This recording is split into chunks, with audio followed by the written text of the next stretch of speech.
যুক্তরাষ্ট্র ইসরায়েলকে বাঁচিয়েছে বলে মন্তব্য করেছেন যুক্তরাষ্ট্রের প্রেসিডেন্ট ডোনাল্ড ট্রাম্প। ইরানে ইসরায়েলের হামলার পক্ষে, ইরানে যুক্তরাষ্ট্রের হামলার বিষয়ে এ মন্তব্য করেন তিনি। এ সময় তিনি ইসরায়েলের প্রধানমন্ত্রী নেতানিয়াহুর বিরুদ্ধে দুর্নীতির মামলার বিচার বন্ধ করার আহ্বান জানান। তিনি বলেন, ইসরায়েলি প্রধানমন্ত্রী নেতানিয়াহুকেও যুক্তরাষ্ট্র রক্ষা করবে, ঠিক যেভাবে ইরান থেকে ইসরায়েলকে বাঁচানো হয়েছিল।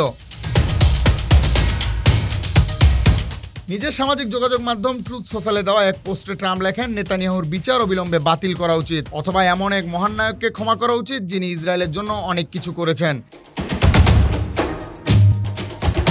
তিনি আরও জানান, সোমবার নেতানিয়াহুর আদালতে হাজিরার কথা রয়েছে বলে তিনি খবর পেয়েছেন। ট্রাম্প বলেন, ইসরায়েলকে বাঁচিয়েছে যুক্তরাষ্ট্র, আর এখন নেতানিয়াহুকেও রক্ষা করবে যুক্তরাষ্ট্রই। মার্কিন রিপাবলিকান এই প্রেসিডেন্টের এই মন্তব্য স্পষ্টভাবে যুক্তরাষ্ট্রের সাম্প্রতিক সেই সহায়তার দিকে ইঙ্গিত করে, যার মাধ্যমে ওয়াশিংটন ইরানের পরমাণু স্থাপনায় ইসরায়েলের অবৈধ হামলার পক্ষে অবস্থান নেয় এবং সরাসরি হামলাও চালায়। মূলত নেতানিয়াহুর বিরুদ্ধে চলমান দুর্নীতির মামলাগুলো ইসরায়েলে বহুল আলোচিত, তবে ট্রাম্পের আহ্বান পরিস্থিতিকে আরও জটিল করে তুলতে পারে বলে আশঙ্কা করা হচ্ছে। রাজীব ইসলাম, বিডি আর্কাইভ।